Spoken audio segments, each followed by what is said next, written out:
Et hello, c'est Amy, on se retrouve aujourd'hui pour une toute nouvelle série de vidéos. Donc j'avais déjà fait une fois une présentation d'un des livres que j'avais reçu en cadeau suite à un concours sur le site de Made in Dog. Mais cette fois-ci j'ai décidé de lancer ma petite série officielle, donc il y aura vraiment une playlist et chaque mois je vais essayer de vous faire un compte rendu sur le sujet.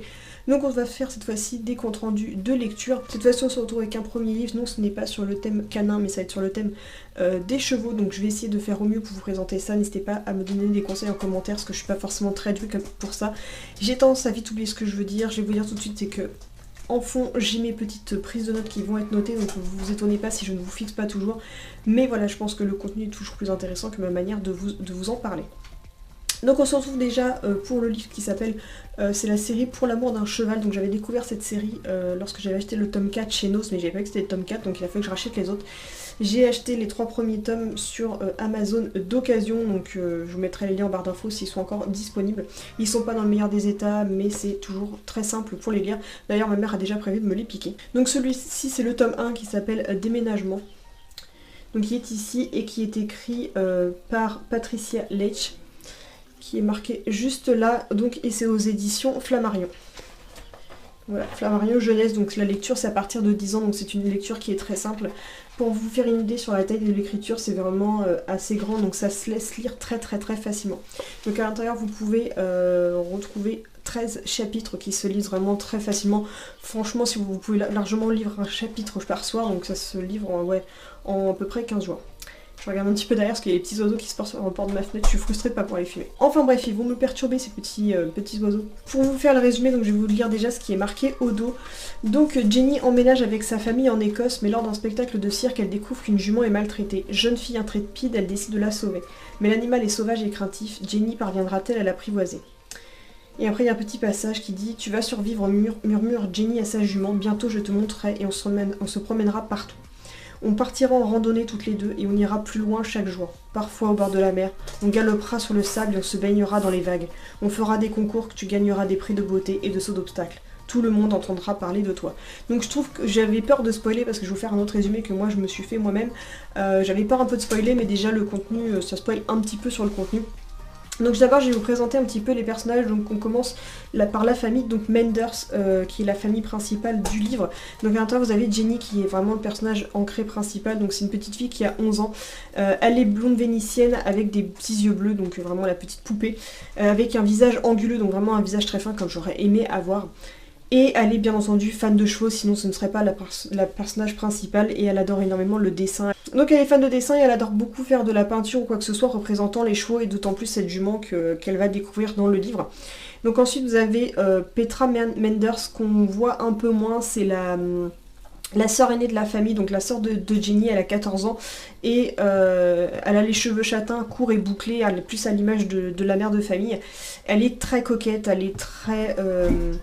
Voilà, c'est une mini madame et elle est passionnée de piano et c'est une prodige niveau piano, et plus tard elle a prévu d'être professeure dans ce domaine.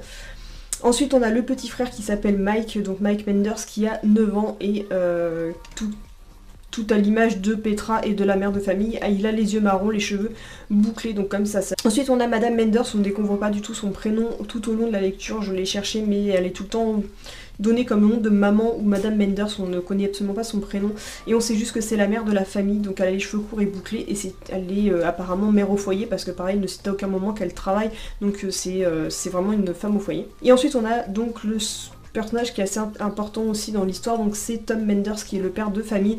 On ne situe pas trop son âge mais voilà. Je pense qu'il doit à peu près avoir peut-être la quarantaine, quelque chose comme ça. Donc c'est un petit homme trapu qui a les cheveux aux épaules, donc on voit un petit peu le style de l'époque. Donc le sommet du crâne dégarni, donc cheveux longs un peu dégarnis, c'est un peu spécial, je vous l'accorde. Il a une barbe rousse épaisse. On voit un petit peu le style, on se l'imagine un petit peu. Et il a le visage qui est pas mal marqué par les rides d'expression, puisque c'est quelqu'un qui est assez jovial apparemment et qui marque assez facilement au niveau du visage. Donc à la base il était contrôleur judiciaire, mais il a décidé de se lancer pour être écrivain, pour dénoncer justement quelque chose dans le système qui ne lui plaît pas, au niveau de tout ce qu'il a découvert dans le système quand il a dû s'occuper d'enfants au niveau du contrôle judiciaire, ce qui l'a marqué et d'ailleurs un peu traumatisé sur le sujet, et il s'est décidé aussi en complément le temps que son livre puisse être intéressé, enfin intéresser les éditeurs ou quoi que ce soit, de faire potier. Donc c'est à dire que pour ceux qui connaissent pas, donc les potiers c'est ceux qui font des vases un petit avec vous savez les plateaux tournants où vous construisez des bols, des vases ou quoi que ce soit avec de la terre. Et il a fait ça suite à des cours du soir qu'il prenait lorsqu'il était encore dans sa ville principale. Donc après pour mon résumé que j'ai un petit peu fait et noté, donc on a Jenny qui a vécu donc toute sa vie en ville, donc à Stockton en Angleterre, et Monsieur Menders a décidé de tout plaquer pour aller vivre du côté de Finmory, donc dans les Highlands en Écosse, donc vraiment dans les terres reculées, là où on voit les collines, les paysages vraiment typiques. Si jamais il y a quelques photos, je vous en mettrai ici pour vous imaginer un peu le paysage écossais qui m'a d'ailleurs toujours fait rêver. C'est là-bas que le père de famille a décidé de tout plaquer pour aller habiter. Il a décidé d'acheter une grande demeure parce que ils avaient besoin de s'isoler pour pouvoir être tranquille, pour qu'il puisse écrire son livre, et c'était plus simple, là-bas la vie était moins chère et compagnie, donc ils pouvaient avoir une grande demeure qui vraiment, ils ont jamais eu quelque chose d'aussi grand, tout en ayant quelque chose qui ne leur coûte pas trop cher. Donc en fait, avant il était contrôleur judiciaire, il a fait une sorte de burn-out. Donc le burn-out c'est quand vous pétez un câble totalement au niveau du boulot et vous ne supportez plus, et que vous faites une sorte de dépression et que vous ne supportez plus votre boulot. Il faut absolument que vous changiez tout parce que ça devient insupportable.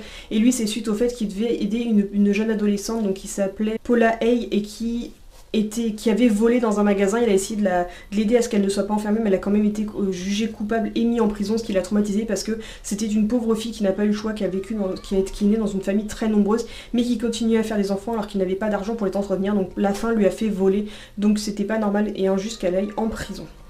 Un sujet qui me marque énormément, qui me touche beaucoup.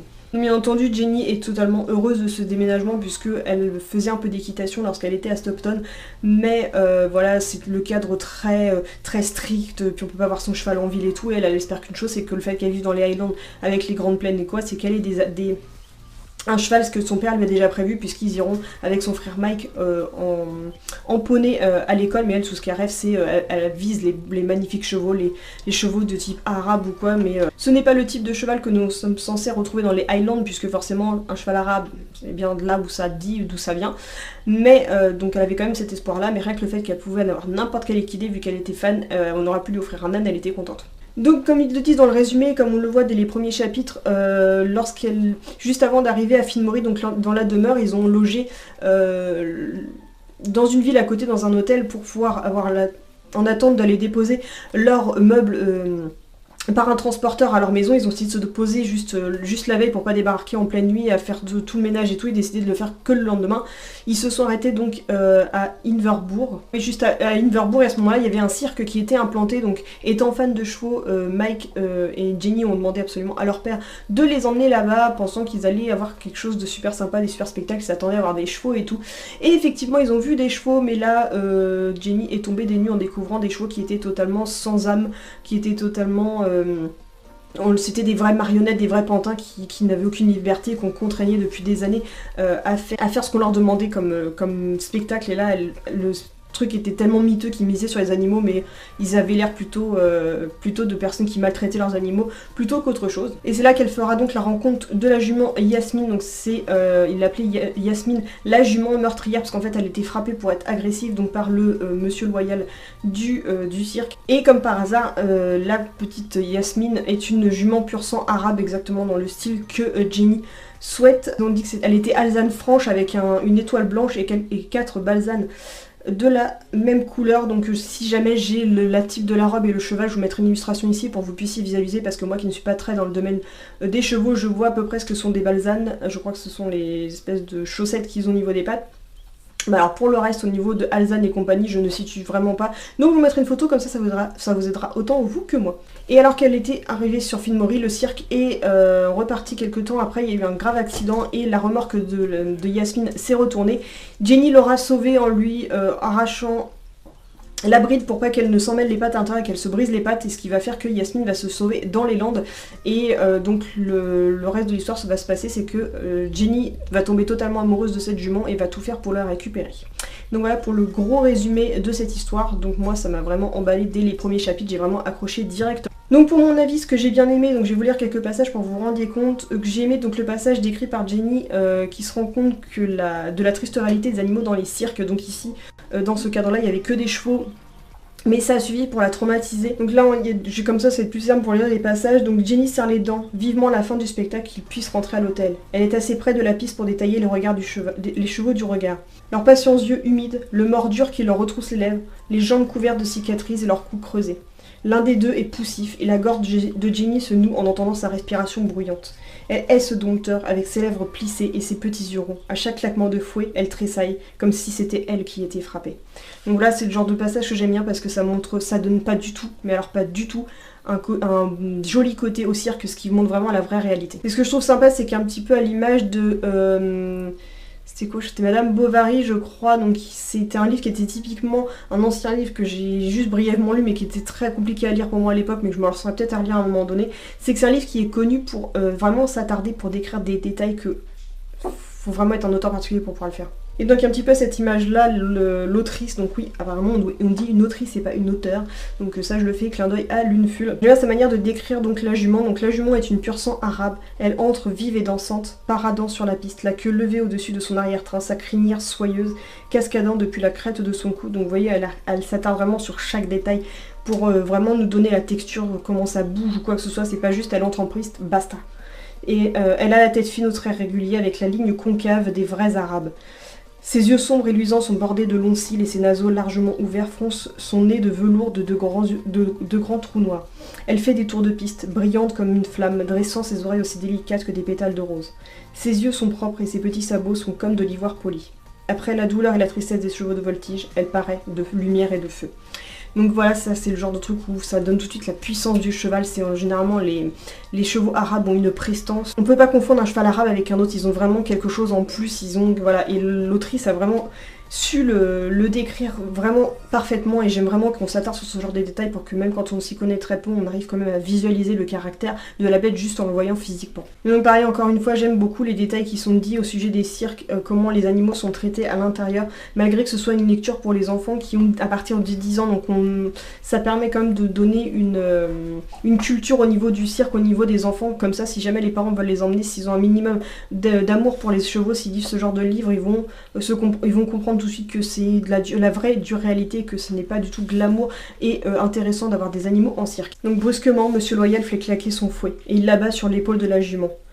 Pas une caresse un peu rude comme sur des chevaux blancs, mais bien un coup de fouet administré de toute sa force.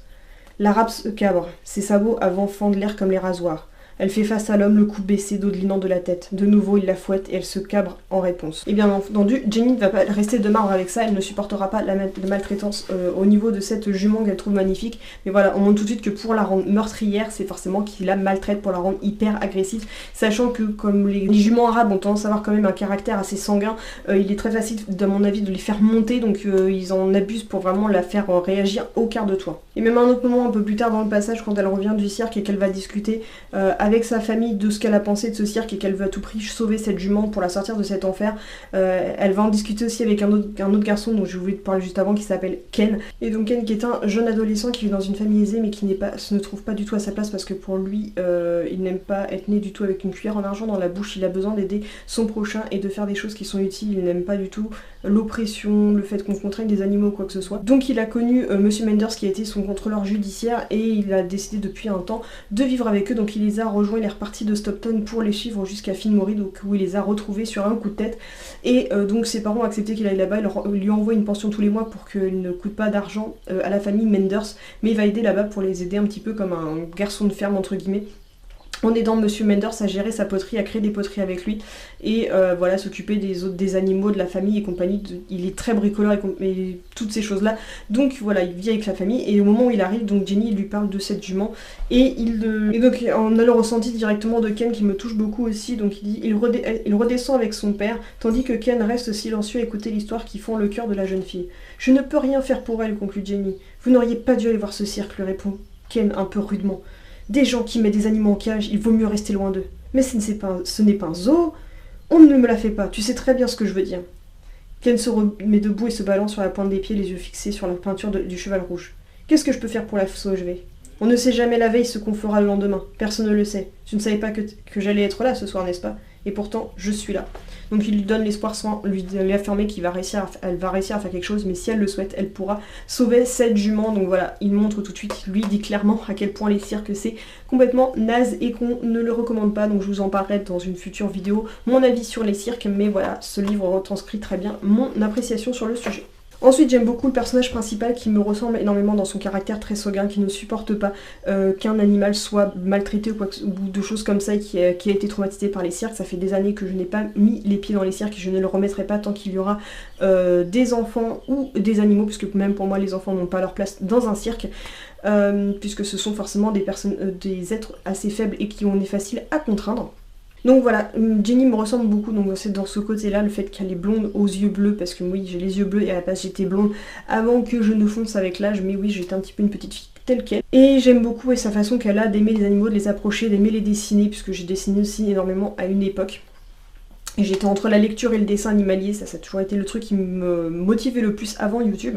Et j'aime aussi le choix qu'elle va faire de choisir sa chambre dans Finmori, donc elle va choisir celle qui est la plus exiguë, celle qui est dans le grenier, et celle où il y aura le plus belle déco. Donc il y a une fresque d'un cheval, et c'est moi exactement, c'est le genre de chambre que j'ai toujours voulu. Autant que certains avaient peur des greniers, autant que moi j'ai toujours rêvé d'avoir une chambre dans un grenier. Donc j'aime aussi, c'est que l'autrice, elle arrive à nous faire croire que chaque événement se passe de façon évidente. On va croire que ça va être dans le cliché, que chaque chose, ça va se passer comme... Voilà, on va s'attendre tout de suite, va facilement la retrouver, elle va la sauver, la retrouver, elle va la monter, tout le reste du chapitre, enfin tout le reste du livre, elle va passer à son temps à galoper en découvrant des paysages. Mais pas du tout, à chaque fois qu'on croit qu'elle est à un cheveu de réussir à attraper la jument, il y a toujours un rebondissement, quelque chose qui va se passer. Donc je suis totalement aussi surprise que Jenny qui n'arrive pas à faire la moindre chose. Je suis surprise aussi par les techniques que Jenny va employer, je m'attendais pas du tout à ce que ça prenne autant de temps. Parce que ça va clairement prendre tout le livre pour qu'elle puisse réussir à approcher la jument ou quoi que ce soit, puisque la jument est totalement traumatisée par l'homme, vous le comprenez bien, suite à sa maltraitance dans le cirque. Donc on a vraiment l'impression de vivre une histoire réelle dans laquelle jusqu'au bout on se demande, mais est-ce que dans ce livre-là, est-ce qu'à un moment donné, est-ce qu'elle va l'attraper ou pas, et quelle méthode elle va employer. On est vraiment aussi surpris à chaque fois, surpris et déçu à chaque fois que Jenny ne va pas parvenir quoi que ce soit, soit de l'approcher ou même de pouvoir l'effleurer ou quoi que ce soit. C'est hyper surprenant. Donc vraiment, dans ce livre, j'ai adoré, ce sont les rebondissements et les doutes qu'on a eu jusqu'à la dernière ligne, jusqu'au dernier chapitre. Jusqu'au bout, il y aura du rebondissement, on ne saura toujours pas si elles vont pouvoir se retrouver et vivre ensemble, et si la jument va accepter la main humaine. Donc pour tout ça, je vous laisse lire le livre pour vraiment le découvrir. Donc je vous rappelle, c'est donc la série Pour l'amour d'un cheval, et c'est le tome 1, Déménagement. Donc je vous le recommande à 100%, lien en barre d'infos pour l'avoir en neuf ou en occasion suivant. Sinon faut pas hésiter, généralement vous pouvez les commander chez les Cultura et compagnie, ils peuvent se les procurer. Voilà pour mon petit compte rendu de lecture, en espérant qu'il n'ait pas été trop brouillon, qu'il n'ait pas été trop long non plus. Donc j'en vous en ferai un par mois, je pense que c'est quelque chose qui est intéressant. Je vais vraiment continuer sur cette série, donc je vais lire les 4 tomes que je vous présenterai. On pourra faire de temps en temps des DVD ou d'autres livres qui seront aussi canins, ça je sais sûr, je vous en parlais, mais voilà, j'ai commencé à lire ce livre un peu par hasard. Et je voulais quand même vous en parler, puisque cette chaîne, même si elle est animalière, elle n'est pas vraiment 100% chien, je me laisse un petit peu de marge pour pouvoir parler d'autres types d'animaux. Donc voilà, j'espère que cette vidéo vous aura plu, n'hésitez pas à liker, à partager pour faire découvrir ce livre ou la chaîne. N'hésitez pas non plus à me donner des commentaires si vous avez l'habitude de faire des comptes rendus lecture. Autant je peux être assez avoir un petit peu d'aisance à le faire à l'écrit, autant qu'à l'oral j'ai peur d'être toujours très brouillon ou de trop en dire ou pas assez. Ça c'est un petit peu ma hantise, donc j'espère que je vous ai pas trop spoilé sur le contenu ou quoi que ce soit, mais c'est un petit peu mes débuts. Donc tous ceux qui ont l'habitude, n'hésitez pas, j'attends vos conseils avec grand plaisir. Et donc si jamais tout ça vous a plu, n'hésitez pas non plus à vous abonner. Je vous dis à bientôt pour une prochaine vidéo. Kissou.